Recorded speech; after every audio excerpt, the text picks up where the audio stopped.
Seigneur Jésus-Christ. Merci Seigneur Jésus-Christ. Merci Seigneur Jésus-Christ. Merci Seigneur Jésus-Christ. Merci Seigneur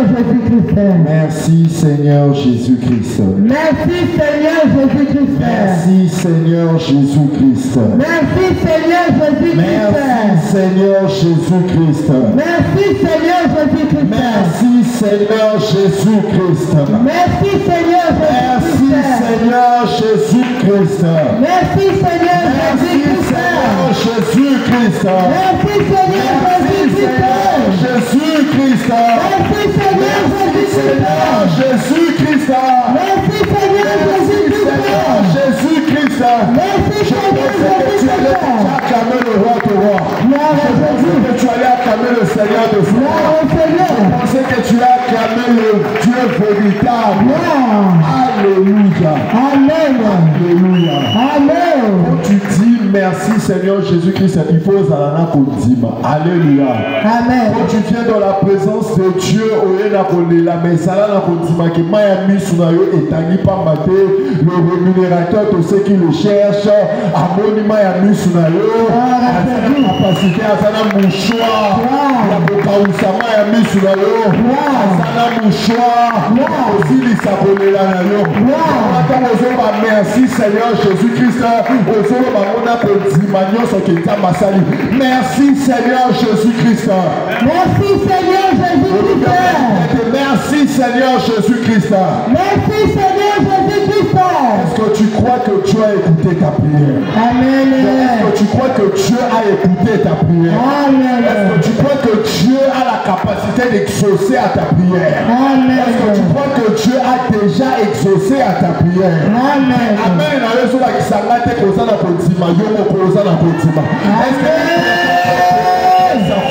Est-ce que tu peux démontrer à l'Éternel que tu crois? Est-ce que tu peux démontrer à Dieu que tu crois?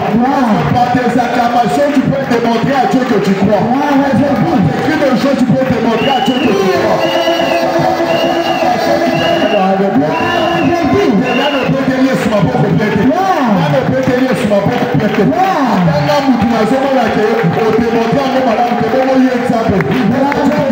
Démontrer à Dieu. Est-ce que tu peux bien démontrer à Dieu?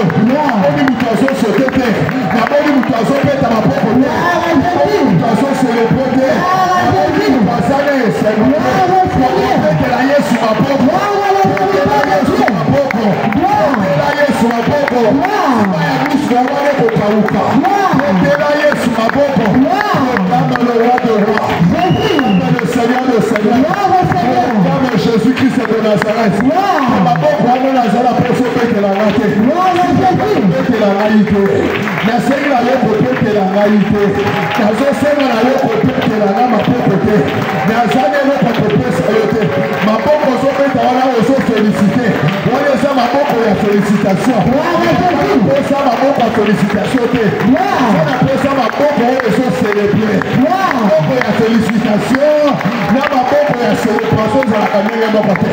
propre célébration,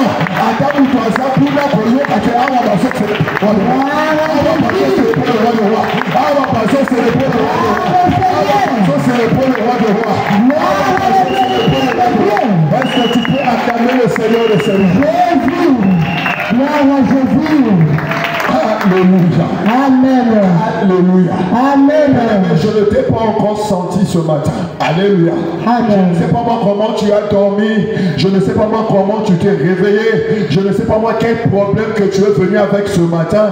Mais moi je suis venu te dire que le Dieu que je te demande d'acclamer, il est le seul Dieu juste qui sauve. Amen. Le Dieu que je te demande d'acclamer ce matin, il est le seul Dieu juste qui sauve. Amen. Par ta manière d'acclamer, tu peux déclencher un miracle ce matin. Par ta manière de célébrer le roi. Par ta manière de célébrer le roi. Par ta manière de célébrer le roi. Un miracle, une porte qui était fermée, on s'ouvrit ce matin.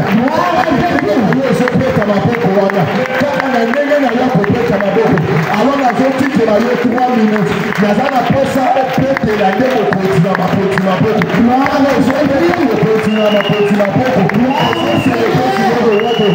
Maman kuna ofanti pour la ligne. Si Yesu afanya na hotel ma peut la Yesu. acclamer le Seigneur. Si quand on a ça, la personne a la foule, mais ça peut être sur la boue. Nous n'avons que nous avons ça pour la sous-paté. Nous n'avons que nous avons ça la sous-paté. Nous avons sur la pauvreté. Nous allons acclamer Jésus. Nous allons acclamer Jésus. Nous allons acclamer Jésus. Nous allons acclamer Jésus. Nous, tu vas dire, si la raison est pour ça, la table du monsieur, et la copine est qu'elle a sur la boue. Donc, ça va si ma cour, la raison est là pour sauter, et puis qu'elle a sur la boue. Est-ce qu'une personne peut acclamer son Dieu? Est-ce qu'une personne peut acclamer son Dieu? Est-ce qu'une personne peut acclamer son roi? Est-ce que tu peux acclamer le véritable Dieu? Il est le seul Dieu. Il est le seul Dieu. Quand vous êtes à ma boca, vous ont confessé, yes, n'a pas tenu ma boca. Voyez nos ensembles, n'a pas tenu ma boca. Voyez nos ensembles, n'a pas tenu ma boca.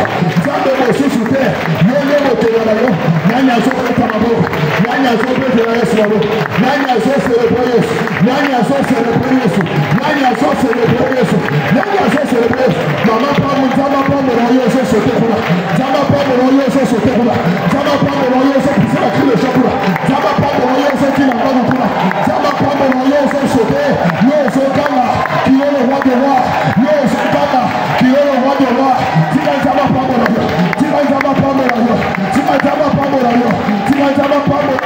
Petela ni susu Yesu, petela mokoti na mokoti, petela mokoti na mokoti, petela mokoti na mokoti, petela mokoti na mokoti, petela mokoti na mokoti. Il est le Dieu véritable, il est le Dieu véritable, il est le Dieu véritable, il est le Dieu véritable, le Dieu qui n'a pas d'ombre de variation, le Dieu qui n'a pas d'ombre de variation, le Dieu qui n'a pas d'ombre de variation, le Dieu qui appelle à l'existence ce qui n'existe pas. Est-ce qu'on peut acclamer le roi du roi?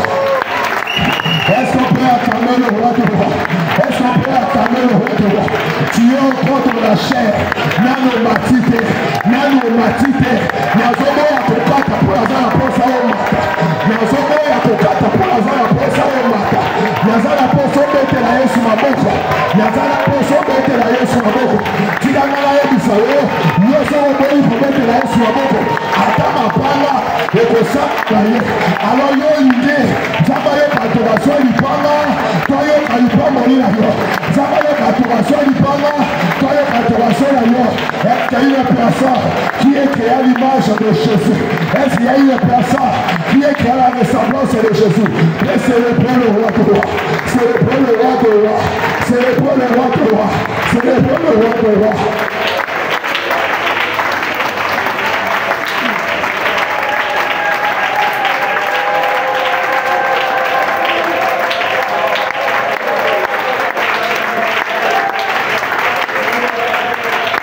Il est Dieu, il est Dieu, il est Dieu, il est Dieu, il est Dieu, il est Dieu, il est Dieu, il est Dieu, il est Dieu. Merci Seigneur Jésus-Christ. Merci Seigneur Jésus-Christ. Nous avons eu 3 personnes qui m'ont bâti. Merci Seigneur Jésus-Christ. Merci Seigneur Jésus-Christ. Bien-aimé dans le Seigneur, le Dieu que tu invoques, il est le seul Dieu juste qui sauve. Na éviter problème na yo ezali, na éviter difficulté na yo ezali, na éviter nini yango ememi oyo awa na tongo. Mais nga naza na bonne nouvelle moko oyo na ekoyebisa yo ke Nzambe oyo oyo koluka, il est le seul Dieu. Il est le seul Dieu. Amen. Bazami balete azaye moko. Amen. Na sena mabele bazami balete azaye moko. Il est le seul et il est le juste. Et il est le seul qui peut te sauver. Ce n'est pas le Dieu de ton père, ce n'est pas le Dieu de ta mère, ce n'est pas le Dieu de ton village, mais c'est Jésus. Il s'appelle Jésus. Il s'appelle Jésus. Il s'appelle Jésus. Il s'appelle Jésus. Il s'appelle Jésus. Il s'appelle Jésus. Gloire à Jésus. Alléluia. Amen. Et voilà, à chaque fois qu'on soit à la présence ensemble, ça va la continuer. Amen. Alléluia. Amen. Koya na présence ensemble, certes, oki koya na mawa, na douleur, il y a problème na yo. Mais quand tu viens dans la présence de Dieu, osi na mawa na douleur, il y a problème na yo, mais na se ya douleur wana, za douleur na yo e fa na kola kontima kola. Parce que tu te dis que lorsque je viens dans la présence de Dieu, je sais que je viens avec mes fardeaux, mais il a dit que je puisse venir avec mes fardeaux, je veux rentrer avec le repos. Je viens avec mes fardeaux, mais je rentre avec le repos. Je viens avec le fardeau, mais je rentre avec le repos. Je viens avec le fardeau, et je rentre avec le repos. Et c'est ce que je suis en train de préparer dans la vie d'une maman ce matin, dans la vie d'un papa ce matin. Quel que soit le fardeau que tu es venu avec ce matin, tu vas rentrer avec ton repos. Tu vas sortir de celui avec ton repos. Tu vas sortir de celui avec ton repos. Tu vas sortir avec ton repos. Je pensais que tu allais acclamer le Seigneur plus que ça. Tu allais pousser le poulet plus que ça. Alléluia. Amen. Alléluia. Amen. Bien-aimé dans le Seigneur, je vais te donner 3 minutes. Tu seras en train de battre tes mains ici comme ça. Ozo beta maboko, ozo bouger, ozo tombola comme na Yesu. Alléluia. Amen. Amen. Na onezo le bisanga makasi. Amen. Ozo beta maboko, ozo seli, ozo tombola comme na Yesu. L'Éternel nous a dit qu'il est le seul Dieu. N'invite la mabota na yo banzambe nini batombola. N'invite na libota na yo nzambe nini azali. Mais ce qui oye na esika oyo konzima na yo ezana na nzamba mabota, c'est que oye na koleki satana yo ya pamba. Mais il fallait que na tongo na yo banzambe ya mabota na yo baye bakezana mutu moko aboyi biso ye azotombola azo reconnaître pe azo proclamer nzambe c'est moko. Ce n'est pas pour rien que la Bible précise. La Bible a précisé, il est le seul. Basami Balete, tu seras en train de battre tes mains. Ozoba Yesu na tongo na lelo. Papa nga na proclamer, na reconnaître, pe na confesser que oza se yo moko. Na poko ina. Ata ba tombo la nyoka, ata ba tombo la sivet, ata ba tombo la kindoke. Na so pe kama poko na la, na so confesser, Yesu yo nzambe, Yesu yo nzambe, Yesu yo nzambe. Tu es le seul Dieu, tu es le seul Dieu, tu es le seul Dieu, tu es le seul Dieu, tu es le seul Dieu, tu es le seul Dieu. Pe kama poko na la, tombo la Yesu.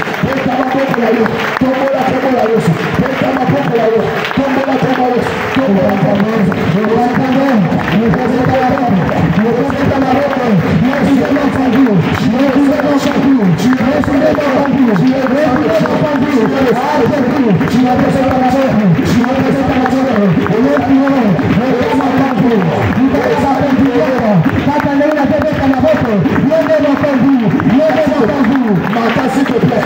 Matana ma porte la s'il te plaît. Matana ma porte la Jésus. Matana ma porte la Jésus.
Mais Yesu confessait que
Seigneur Jésus-Christ. Merci Seigneur Jésus-Christ. Jésus-Christ est le seul Dieu.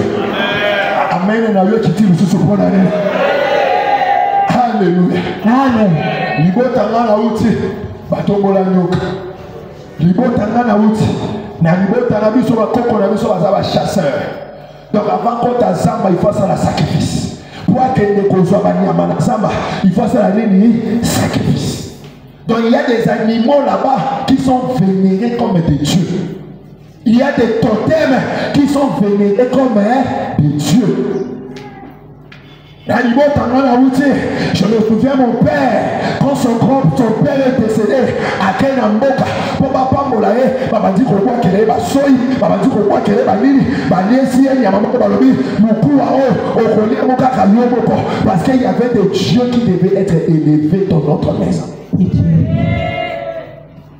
Mais lorsque j'ai entendu ce message, j'ai dit Seigneur, Nalibo Tanana, Baloba Nyokande, Nzame.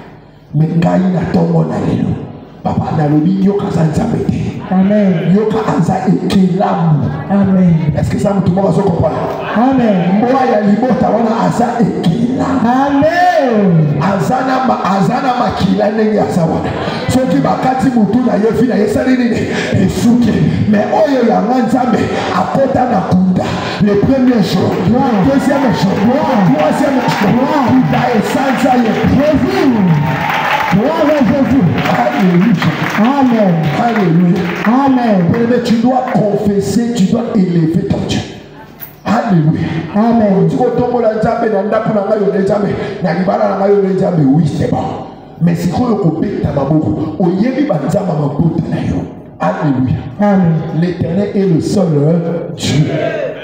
Il faut dire au tombeau la Nzambe ti mutema na yo et confesser que Yesu na Nzambe. Amen. Non, la Bible déclare ce peuple mon nom que des lèvres. Mais ce n'est pas Dieu qui est élevé. Mais j'ai besoin que ce matin, par ta manière d'élever le nom de Jésus, par ta manière d'acclamer Jésus, Nzambe akota na mutema na yo, oje Nzambe na yebi ba Nzamba libota na nyo sana oyebi ba Nzamba libota.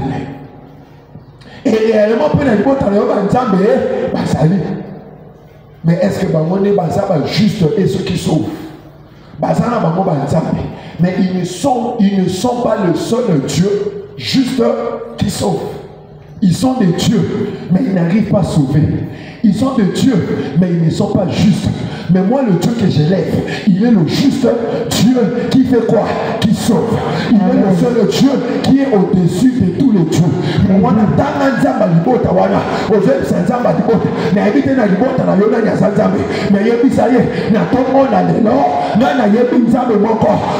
je Jésus-Christ de Nazareth.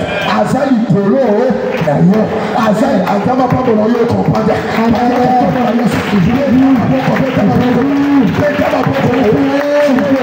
you.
moto na tepangana na natongo na lelo Yesu nganga zanza bete nganga zanza bete nganga zanza bete nganga zanza bete nganga zanza bete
Seigneur Jésus-Christ. Merci Seigneur Jésus-Christ. Est-ce que tu crois que Jésus est au-dessus de tous les dieux? Amen. Est-ce que tu crois que Jésus est le seul Dieu? Amen. Est-ce que tu crois que Jésus est le seul Dieu? Amen. Alléluia. Amen. Il est le seul Dieu juste qui sauve. Amen. Il y a mon Daniel. Tant que je suis lié, balobi ba komae, balobi ba condamné, balobi ba silananaye. Mais Daniel n'avait qu'un seul secours. C'était son Dieu. Balobi bo kanana bino nyos. Soki bo zona bino musalaboso. Mais boti kelana nzambe naka. Amen. Et son Dieu. Et la Bible déclare, le roi est venu voir Daniel. Il dit, Daniel, est-ce que ton Dieu, le Dieu que tu sais, a pu te délivrer? Alléluia. Amen. Il est le seul Dieu juste qui sauve. Il y a un moment dans la le roi est venu demander à Daniel, est-ce que le Dieu que tu sais, est-ce que Nzambe oyo oyaka chaque jour na chaîne de prière wana? Est-ce que Nzambe oyo oyaka na baveya agressive wana? Est-ce que Nzambe oyo osalelaka na protocole na social? Est-ce que Nzambe oyo osalelaka wana? Est-ce que ce Dieu-là a pu te délivrer? Okoyebisa Nzambe Seigneur, banzamba mabote bazosela batala. Soki Nzambe oyo na nzimela ya solo asa Nzambe ya solo. Et moi, je te fais confiance. Seigneur, je sais que tu peux me sauver. Amen. Je sais que tu vas me sauver. Amen. Parce que tu es juste. Il y a mon attend, mon allélo. Yesu kita. Osala. Baguna na nga bamona. Pe bataki la ki yozanzabe. Amen. L'Éternel est le seul Dieu juste qui sauve. Lorsque l'Éternel a sauvé Daniel, la Bible déclare que le roi a reconnu que Daniel avait un Dieu. Le roi a publié un décret na mokili mobimba alobi mutu oyo akondima nzamba Daniel ete bakata ye mutu balapide ye. Il faudrait que libota na yo mobimba bandima ete mutu akondimela nzambe na yo te. Il faut pena balongola ye ata na libota wana. Pona wana il faut nzamba asala nini? Asala. Il faut nzambe asala. Il est le juste Dieu. Il est le Dieu de la justice. Amen. Vous êtes sensible, papa, nazana pour ça, il y a justice. Nazana pour ça, il y a justice. Ba condamné yo na yebite bobo na yo ba condamné yo na nini na yebite condamnation ni ba condamné yo pour Daniel condamnation na ezalaki muto akobondela selon la loi perse, la loi de Médès qui est irrévocable. Ce qui va dire condamnation moyen condamnation na elongwa exact selon la loi de Perse et de Médès. Mais oyayo selon la loi de Bakongo de Bayombe, selon la loi de Kinchuitikuna, selon la loi de la malédiction. Oyo lolo so ki bache moyen ba longola yango exact ozoye bisanzabe bacha ba loi basina ba décret ata chef village. Le roi a voulu sauver Daniel, mais il n'avait pas l'autorité ni la capacité de sauver Daniel. Mais le Dieu que nous allons invoquer ce matin, il est le Dieu qui est la fin de la loi. Et lui, pour mettre fin à la loi, il n'a pas besoin de ce qui peut dire. Au point de s'attendre, papa, n'a pas mon année. Batia ma loi établie. Batia ma condamnation. Par contre, ça mission dans tout le monde. Bakanga mission dans son cimetière. Bakanga mission dans scène à maille. Mais d'ailleurs, la sauvé ta maman. Toi, le Dieu qui sauve, sauve-moi. Le Dieu qui sauve, sauve-moi. Sauve-moi.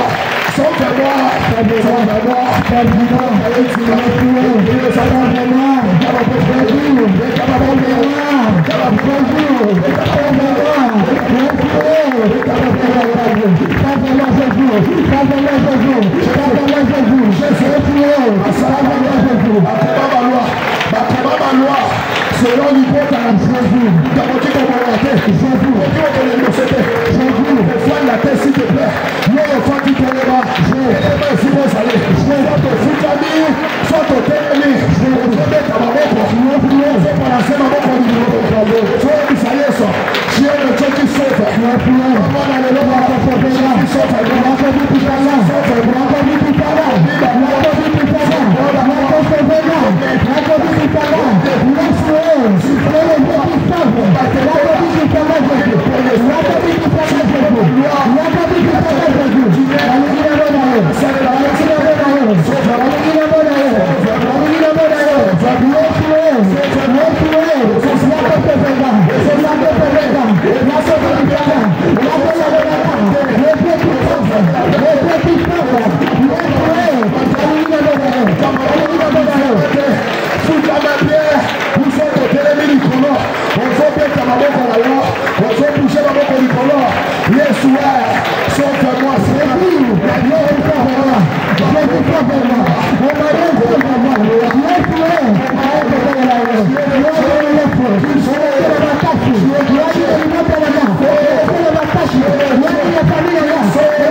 kosala libota na nga bazontima ndenge okoki kosala le roi est venu demander à Daniel Daniel, est-ce que ton Dieu a pu te délivrer? Est-ce que ton Dieu a pu te donner le mariage? Est-ce que ton Dieu a pu te donner les enfants? Est-ce que ton Dieu a pu faire cela? Bazontima te keye koki kokangola nga bazontima te okoki kosilisa sida oyo bazontima te okoki kosilisa bamiomo oyo okoki kolongola yango kanser oyo okoki kolongola yango primatisme oyo okoki kolongola yango bazontima te lipoka nango bazontima te yango natombola yango natomboli ngolo nani azotombola ngolo nani azotombola ngolo nani azotombola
sauver mon tout moko.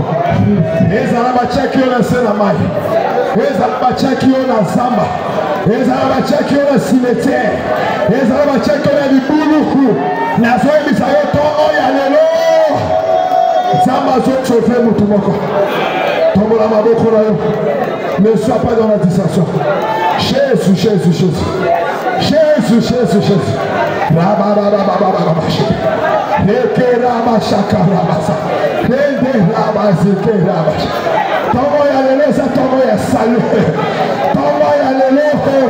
La Bible dit, ezalaki na ntongo nde le roi aye kopela la tanière, aye kotuna tanière, nzambe na yo est-ce akoki kokambola yo te, ezalaki na pokwa te, ezalaki na butu te, mais c'était à l'aurore, c'était un matin, c'était un matin. Na oiseau panga, na oiseau panga, na oiseau panga. Il est le seul chose juste. Qui ne calme te bandaki koboya tanière à tout misanzambe. Basroma qui lui a compris pour empêcher tanière à tout misanzambe. Ils ont écrit que moi il y a beaucoup de misanzambe ça te. Jésus. Tombola maboko na. Tombola maboko na. Tokobele la justice ya nzambe. Tokobele la justice ya nzambe. Bien-aimé dans le Seigneur, yoka, yoka, na repese sous 2 minutes au combat. Na repese sous 2 minutes. Au moment où nzambe tango kango la kapana na ye. Au moment où nzambe sera zoli na repese au libala to bénédiction zoli na pesa wana. Et c'est un objectif boko, et ça pour adorer. Ya wana nzambe aïsaki Moïse. Quelqu'un qui dit à Pharaon, laisse aller mon peuple pour qu'ils aillent où m'adorer. Na Babylone kuna basateur pe basangani bakangisi bakomi ba loi pour na empêcher Daniel sala nini adorer Nzambe. Yo pe bakomi ba loi ya chômage, ya maladie, ya kufa, ya ténèbres pour bomate nyonso wana pour na empêcher sala nini o adorer Nzambe. Oh Nzambe alobi, vous serez mes témoins partout. Pose à la témoin, il faut au monde monene ya Nzambe. Amen. Il y a moi là où vous savez mais papa n'a pas le droit de pour sa justice à l'air. Tala kindo kalibota ezobo ya ngana témoigner yo na libala na. Dans un rapport ça on comprend des sujets prière au malam. Aujourd'hui ça dit tala condamnation libota o ezobo ya yo ngana doré na santé daka. Parce que matina yo maladi moko pour kufa na maladi wana. Aujourd'hui ça dit mais ngana ça na posa na doré yo na santé na nga. Mais bango ba komi ba loi na bango bazoko ya kotika nga po bazala posa nga na doré te. Na tongo na yo na za na posa ya justice na yo. Justice na yo pour na lipala na nga. Justice na yo pour la délivrance na nga. Na loti ba mbwata mo molai. Na loti ba nyoka ta mo molai. Bazoko ya ngana ko ma image pe ressemblance na yo. Mais tongo na yo na toboli maboko na nga. Yesu justice na yo. Justice na yo. Justifier là. Justifier là. Je veux t'adorer. Justifier là. Jésus, Yesu na sema justice na yo. Na tamba lelo Jésus, na sema taka justice na yo. Yesu wewe, ya kwa sala justice na Mungu yanga. Sala justice na Mungu yanga. Dalina dogo na toso yanga. Dalina dogo na motema yanga. Yesu wewe, na tamba lelo, na justice na yo. Na justice na yo. Na sema justice na yo. Si ma place au sommet là. Yesu justice na yo.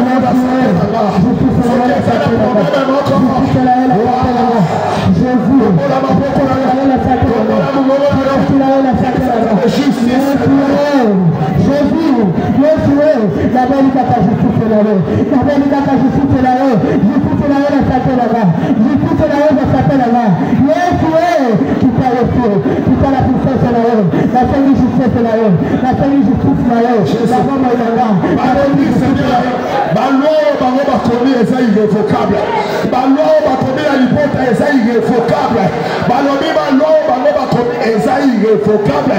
Na baloi na bango ba komi malédiction condamnation. Na baloi na bango ba komi condamnation ténèbres. Yes ouais. Naye liboso na yo. Justice na yo. Justice na yo. Justice na yo. Justice na yo. Justice na yo. Justice na yo. Justice na yo. Justice na yo. Attends, on a de l'eau. Justice na yo.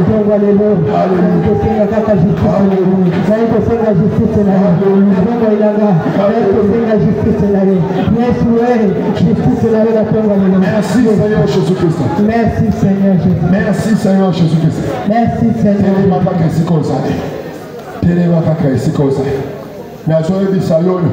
Soki nzambe a justifiaki Daniel, na tongo na yelo nzambe ko justifier yo. Amen na yelo ezaya ko leba makasi. Soki nzambe a justifiaki Daniel, na tongo na yelo nzambe ko justifier yo. Amen. Soki nzambe a sauvaki Daniel, na tongo na yelo nzambe ko sauver kai na yo. Amen.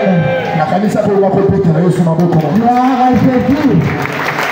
Gloire au Seigneur. Gloire. Gloire à Jésus. Amen. Amen.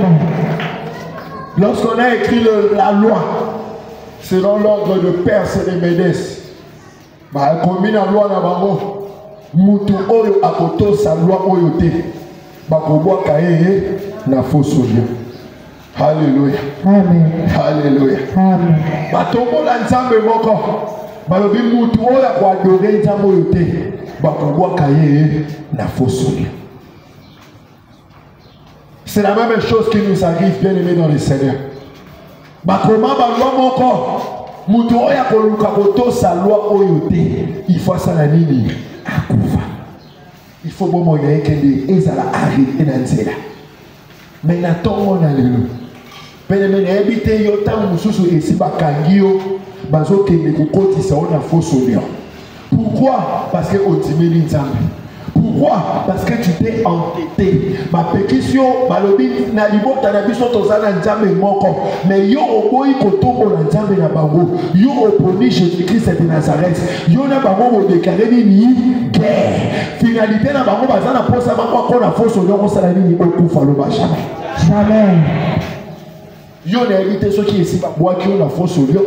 To bazo mema on lokola Daniel pour ba kele kokotisa on na foso yo. Mais na tongo na lelo. Bien aimé, makambo ekomela kitanyeki yango okomela ngana. Amen. Olobi amen balamude. Amen. Okomela kitanyeki yango ezokomela ngana. Amen. Gloire à Jésus. Nous allons battre nos mains très fort. Balion nyonso, banyoka nyonso. Oyo bache ezala na nzela na yo. Ezala ba préparer bango déjà. Po basala nini balia yo. Kama minoko na bango. Zwa epé ya boyimo mosantu na nzambe. Kata mitu na bango. Bango bakolia yo te. Bakomela yo te.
yo te.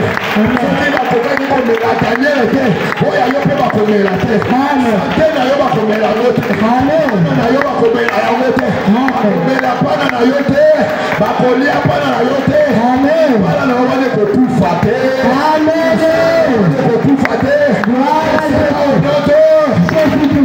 Alléluia. Amen. Fausse nyonso oyo bakotisa yo yo na ebite na ko bakotisa yo wapi ya Daniel ezalaki fausse yo ya misusu awa eza nzungu mapota ya misusu awa eza cercueil ya misusu awa eza na cimetière ya misusu awa eza na se na mai fausse nyonso prison nyonso libulu nyonso oyo bakotisi yo ozopeta maboko nazopima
Est-ce que tu peux célébrer ta libération?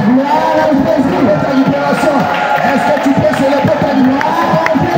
Si tu n'as tout la libération, si tu n'as certain été, si tu peux la terre,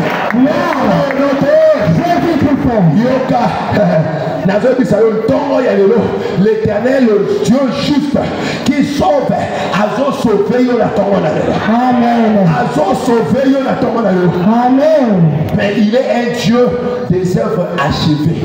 Amen. Quand il sauve, il se rassure qu'il a sauvé pour que l'objet et ose la sauver une seule fois pour toutes. Amen. Est-ce que ça me comprend? Amen. A sauvé, a se rassurer qu'il a sauvé une seule fois pour on s'imite, hein? Amen. Et là, on attend que la Bible est le cas. Le roi ordonna que ces hommes qui avaient accusé Daniel soient amenés et jetés dans la fosse au lion. Eux, leurs enfants, leurs femmes. Et avant qu'ils ne soient parvenus au fond de la fosse, les lions les saisirent et les brisèrent tous leurs os.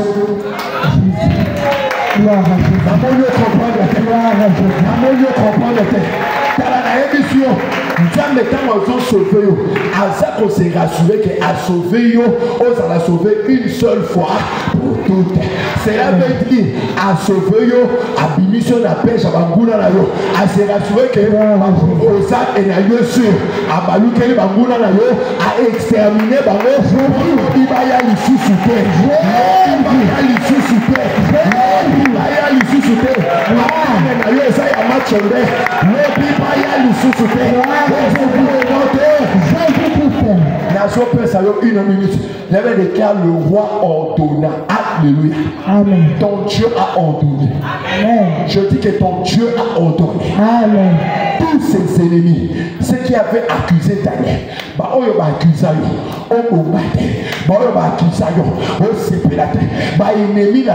la Bible déclare les ennemis, leurs femmes et leurs enfants.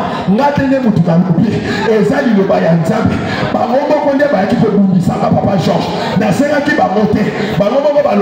Benjamin Benjamin qui est de côté, le col en Zamba sauvera, Baguna la Gagnos, n'a pas la babo, n'a pas si la babo, Boulouana, la Sophie Sabamo,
la Bible déclare que le roi a ordonné Pesa Mitindo, ça va pas mon nom, nous sommes un hôtel à Tchad, nous sommes à ma boca, nous sommes Samela, nous sommes à Tchad, nous sommes à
Merci Seigneur Jésus-Christ. Merci Seigneur Jésus-Christ. Merci Seigneur Jésus-Christ.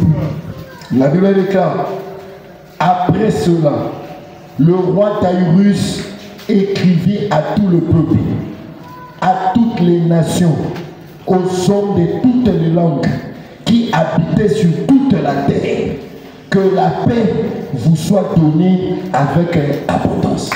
Amen. Gloire à Jésus. Amen. Que la paix vous soit donnée avec abondance. Amen. Bien-aimé, sujet à souk. Je vais te demander de prendre quelque chose. Parce que ce sujet où nous allons prier avec l'autel de Dieu. Au moment où ils ont écrit une loi suivant l'ordre du roi des Perses et des Médès. Et roi Wana, Moïma Longolango et Zadi. Maintenant, Nzambe a sali, il fallait l'être Yassika et Komama. Est-ce que ça tout le monde veut comprendre? L'être Yassika, ça la nini et Komama. Oh, le Yami, la Bible déclare, on a écrit la lettre dans toutes les langues, toutes les nations, tous les habitants de la terre. Que la paix vous soit donnée en abondance. Au soit point de contact, et tu vas écrire une nouvelle lettre pour ta vie. Tu vas écrire un nouveau décret pour ta vie. Mais